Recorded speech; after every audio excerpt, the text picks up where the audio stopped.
So once again, where does dis-ease begin? Where do we start with the breakdown of our body? What types of dis-stressors are going on? Well, to answer that question, we have to start with understanding that uncontrolled inflammation is the root of virtually all diseases in a modern industrial world. I would also like to add that that includes abnormally accelerated aging. What a lot of people think of as just the aging process really is not normal aging, and we're going to unpack that a bit. And lastly, a key thing that I want you to be kind of focus into on all these lectures as you're looking at your health or your family's health is that common does not equal normal. Let's explore that. Let's dive right into this. Uncontrolled inflammation is the root of virtually all disease, including abnormally accelerated aging. Inflammation, literally, an acronym, ages us. And I'll teach you about this acronym as the talk goes on. I want to emphasize this. Common does not equal normal. Okay? A lot of people say I get normal headaches. Right? You hear that in advertising. Do you get those normal aches and pains? No, those aren't normal. They might be common, but it's not normal. Your body's trying to signal you something. Make sense? And I was like, oh, I hear it constantly when I'm doing consult. Oh, it runs in my family. I bet your family has a lot of things in common. Like what you eat, what you watch, how you communicate, how you sleep, what you do for fun. There's probably lots of things that you have in common. And so your genetic or epigenetic expression might very well look the same. The point is, that doesn't mean it's your fate. What I fear through all of this nonsense that we just went through is what I've feared all along, for those of you who've known me a long time and have been to other lectures. And that is that things are increasing to the point that a generation from now they'll accept this set point as normal. Right? And then it'll keep accelerating, and a generation beyond that will accept this as normal. Or perhaps I should draw it this way.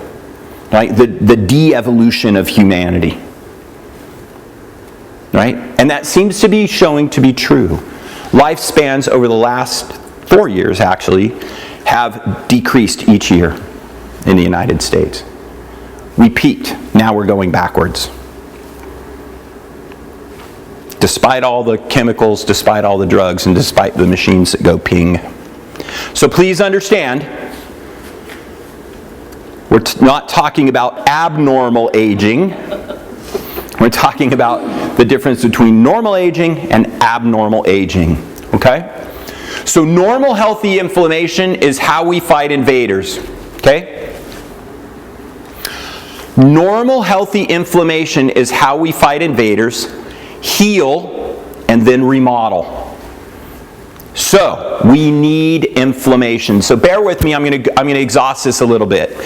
I'm going to use structural trauma as an example, but we could imagine the tissue damage came from a chemical insult as well. Yes? Okay? Basically what happens is this. The tissue is damaged. The innate intelligence of the body perceives that damage both neurologically and biochemically. And it instantaneously, the moment you have any trauma, instantly your body goes into a process of ultimate healing. The beginning of that process is the beginning of the inflammation cascade. Okay? So this is true whether you cut yourself, you got a sliver, you got a viral infection, whatever. This cascade's going to be the same. First thing it does is it's going to bring more blood to the area. Right? Needs more nutrients, needs more oxygen, needs more materials available to ultimately fight the infection and do the repair. Yes? The next thing is we're going to go through the acute inflammation phase. It's going to signal the white blood cells of various types, eosinophils, basophils, macrophages, etc., to come to the area and assess it Like through the T cells, they're gonna assess it. They're gonna start saying, hey, I need to produce these antibodies, what have you. It's gonna start debriding the area. It's gonna start, getting rid of damaged tissue. It's gonna start killing foreign invaders. It's gonna start attacking the splinter. And to the degree that it will ultimately create enough inflammation in there, keep the perimeter around the splinter somewhat open so your body can expel it on its own oftentimes. Yes? Okay. The next thing is it's going to signal the tissue around it chemically and neurologically to start proliferating. In other words, more rapid cell division. Right? So isn't that interesting? When we're in the womb, we go through rapid cell division. It's estimated that from conception to delivery, if we kept that on a linear line of cell division, by the time a baby was born, they'd weigh over 2,000 pounds. Right? So something's very carefully and very accurately regulating how many cells divide, when they're supposed to slow down, when they're supposed to become more differentiated, etc. And currently we just call that innate intelligence. We can explain parts of it chemically. Other than that, it's what we call innate intelligence. So we go through this proliferation phase, and then ultimately, once that's all done, the wound's all healed up, the scab's fallen off, etc., then all this fibrin that's in that area, which is inert, it's not alive, the fibrin now begins to model itself. This is why proper rehabilitation after structural injuries is vital.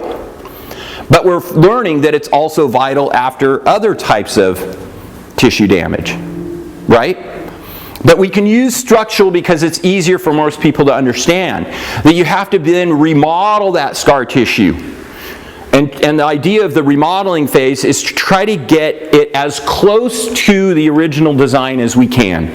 It will never be perfect, but to get it as close as possible.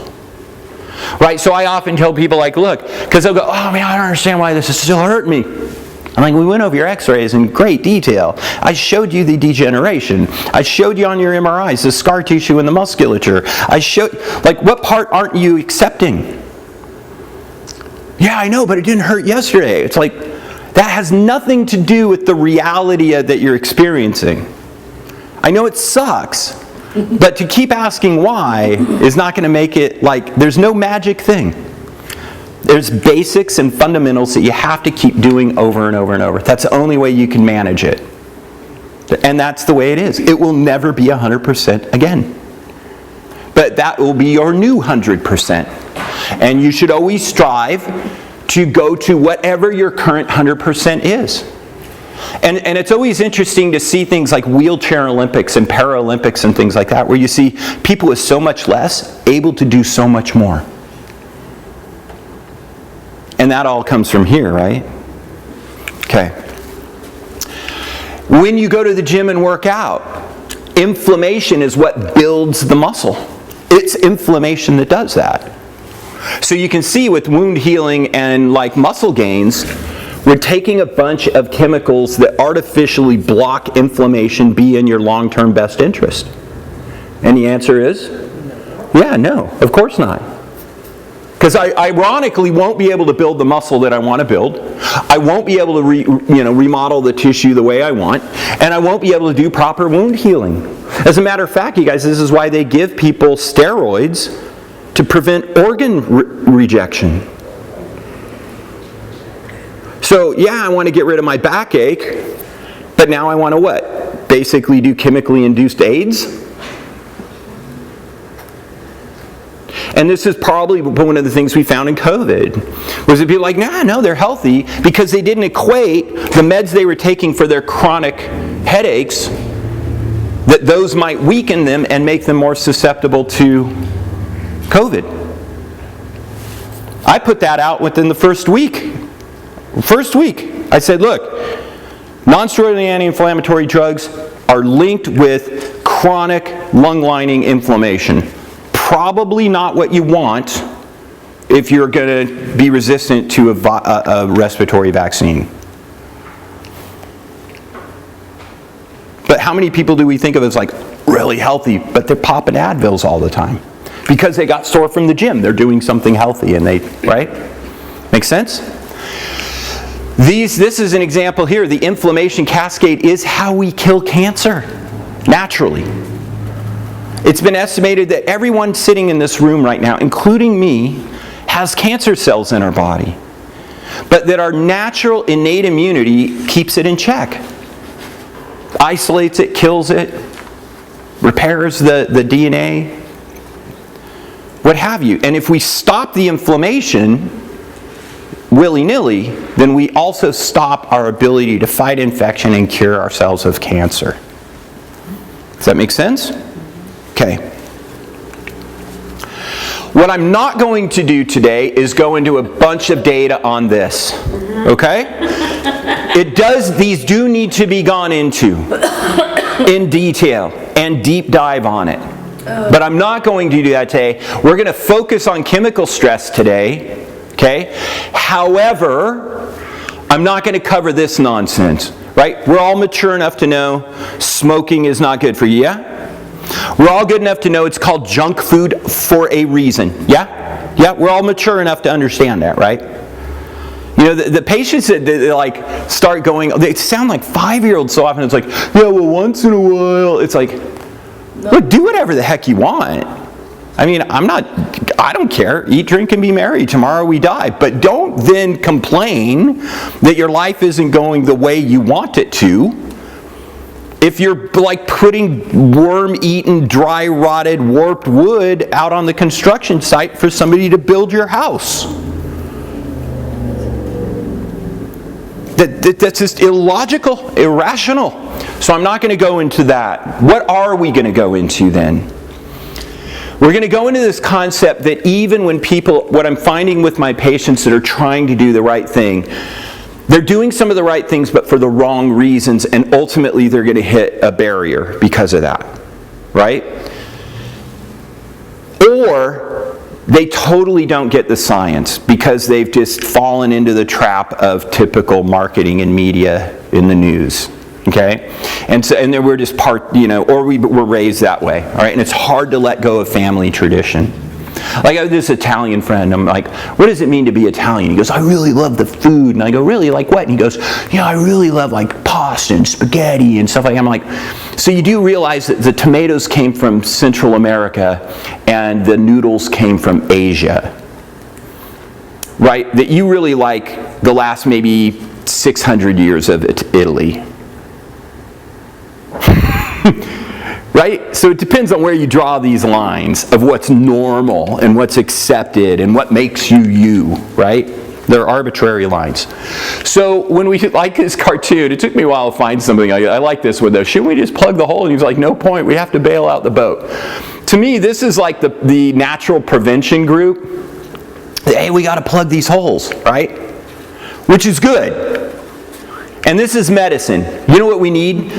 More ambulances, bigger hospitals, more surgeons, more nurses, right? More drugs, right? Better ways to cut people's organs out of their body, right? That's this guy. And do we need to bail the boat? Yeah. Do we need to plug the hole? Yes, for sure. So these two should work together, eh? They really should work together. They're both needed. Ultimately, with this, we'd need less of this. Yeah? It would have a start and end point. Yeah? You wouldn't be taking the same drugs for every frickin' day for decades. And then people go, man, I don't know, 4 days out of 7 to come to a chiropractor, and how long do I have to do that? And I'm like, how long you been on those blood pressure meds? Hasn't cured you yet? You take 3 a day, every day? 10 years, and they haven't cured you yet? You still drinking from that well? Right? I mean, it's so funny, perspective, right? It's so funny, like one side gets judged and the other side doesn't. But beyond that, what I'd rather do is, hey, let's stop drilling damn holes in the boat. Right? Like somebody's got to, we need bigger nets to pull the babies out of the river, but hopefully one of us is smart enough to go, hey, join me, let's go upriver and find out who's throwing babies in the river, yeah? That would seem logical, right? That would seem logical.